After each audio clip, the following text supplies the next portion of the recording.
تو یہ دو لوگ ہیں جن کی لیلۃ القدر میں اللہ کوئی دعا قبول نہیں کرتا ہے۔ دو لوگ ایسے ہیں جن کی دعائیں اللہ تعالیٰ لیلۃ القدر کی رات میں بھی قبول نہیں فرماتا۔ لیلۃ القدر کی رات سب سے فضیلت والی رات ہوتی ہے۔ رمضان کا آخری عشرہ یہ بہت قیمتی ہوتا ہے، اور لیلۃ القدر کی رات میں جو بندہ اللہ سے مانگتا ہے اللہ اس کو قبول فرماتا ہے۔ اللہ سے مانگنے والے بندوں پر اللہ کو بہت پیار آتا ہے۔ لیلۃ القدر کی رات ہو، آپ جیسے ہی دعا کے لیے ہاتھ اٹھائیں بس اللہ کی رحمتیں آپ پر برسنا شروع۔ اللہ کو پیار آتا ہے ایسے بندوں پر جو لیلۃ القدر کی رات میں اللہ کے سامنے ہاتھ اٹھا کر اپنے آنسو بہا رہے ہوتے ہیں، اللہ سے مانگ رہے ہوتے ہیں۔ لیکن دو لوگ ایسے ہیں جن پر اللہ کا غضب نازل ہوتا ہے، ان کی کوئی دعا قبول نہیں کی جاتی، بلکہ ان پر رحمت کے بجائے اللہ کی لعنت برس رہی ہوتی ہے۔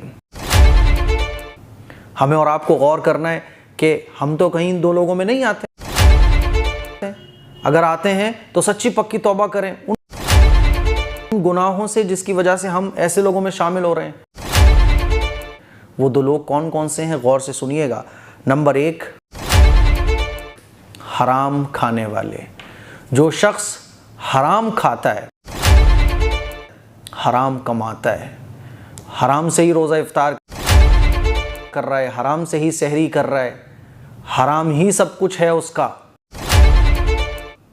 تو حدیث میں ایسے شخص کے بارے میں آتا ہے، ذرا غور سے سنیے گا۔ آپ صلی اللہ علیہ وسلم نے ارشاد فرمایا ایک شخص کے بارے میں، فرمایا کہ وہ بہت دور دراز سے سفر کر کے آ رہا ہے، اس کے بال بکھرے ہوئے ہیں، بدن پر دھول مٹی جمی ہوئی ہے۔ کہتے ہیں نا مسافر کی دعا اللہ قبول فرماتا ہے۔ کوئی سفر پہ جا رہا ہے تو ہم کہتے ہیں بھائی ذرا دعا میں یاد رکھنا آپ سفر پر ہیں، سفر پر اللہ تعالیٰ دعا قبول فرماتا ہے۔ تو حضور فرما رہے ہیں کہ بہت دور سے سفر کر کے آ رہا ہے، بال بکھرے ہوئے ہیں سفر کی وجہ سے، دھول مٹی اس کے جمی ہوئی ہے نا، اور وہ اپنے ہاتھ آسمان کی طرف اٹھا کر کہتا ہے، کیا کہتا ہے؟ یا رب یا رب۔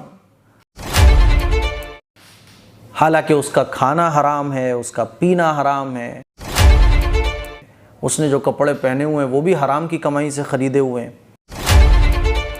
اس کی غذا حرام ہے، پھر اس کی دعا کیسے قبول ہوگی؟ اللہ کے نبی کہہ رہے ہیں اس کی دعا کیسے قبول ہوگی؟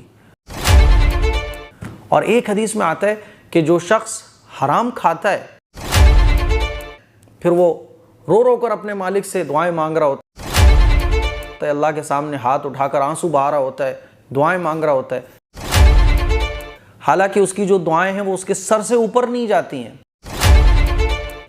کیوں نہیں جاتی ہیں؟ کیونکہ اس کا کھانا بھی حرام ہے، اس کا پینا بھی حرام ہے، اس کا لباس بھی حرام ہے، اس کے اندر جو خون بہ رہا ہے وہ بھی حرام کا ہے، کیونکہ حرام کی کمائی سے سب کچھ ہے، اس کی پرورش ہی حرام میں ہوئی ہے۔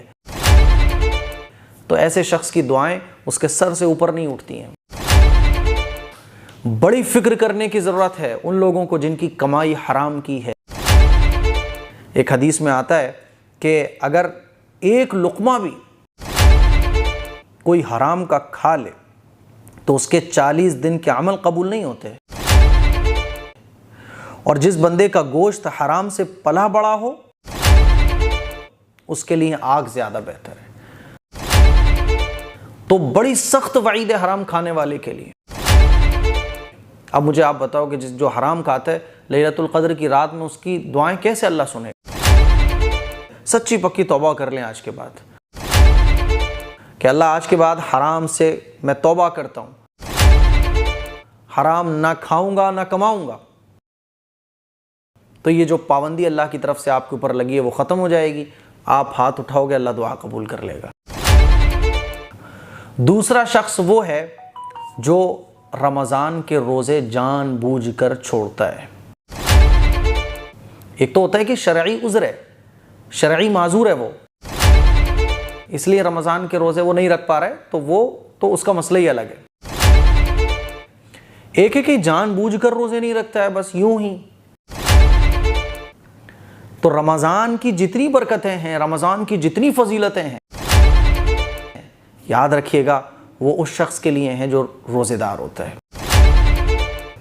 اور رمضان کے مہینے میں سب سے بڑا جرم ہے روزوں کو چھوڑنا. حضرت جبرائیل علیہ السلام نے بددعا فرمائی کہ ہلاک اور برباد ہو جائے وہ شخص جو رمضان کا مہینہ پائے اور اپنی مغفرت نہ کرا سکے. اللہ کے نبی نے اس پر آمین کہا. مجھے بتاؤ کیا اس شخص کی مغفرت ہوگی جو رمضان کے روزے چھوڑے؟ نہیں ہوگی. رمضان میں مغفرت ملتی ہی اس کو ہے جو روزے رکھتا ہے. اب کوئی اللہ کے نبی کی اس بددعا میں آ گیا، اب وہ ہاتھ اٹھا رہا ہے لیلۃ القدر کی راتوں میں، اس کی دعائیں قبول ہوں گی، اسے مغفرت ملے گی؟ نہیں ملے گی. تو اسی لیے روزے آپ نے اب تک چھوڑے ہیں، بس الوداع جمعے کا روزہ رکھ لیا صاحب. تو نیت کریں کہ اللہ آپ جتنے روزے رہ گئے ہیں میں ایک بھی روزہ نہیں چھوڑوں گا، میں توبہ کرتا ہوں اس گناہ سے کہ اللہ میری دعائیں قبول کر لے. آپ کو احساس بھی نہیں ہے یہ کتنا بڑا جرم ہے جان بوجھ کر روزوں کو چھوڑنا. ان دو گناہ کرنے والوں میں اگر آپ آتے ہیں توبہ کریں.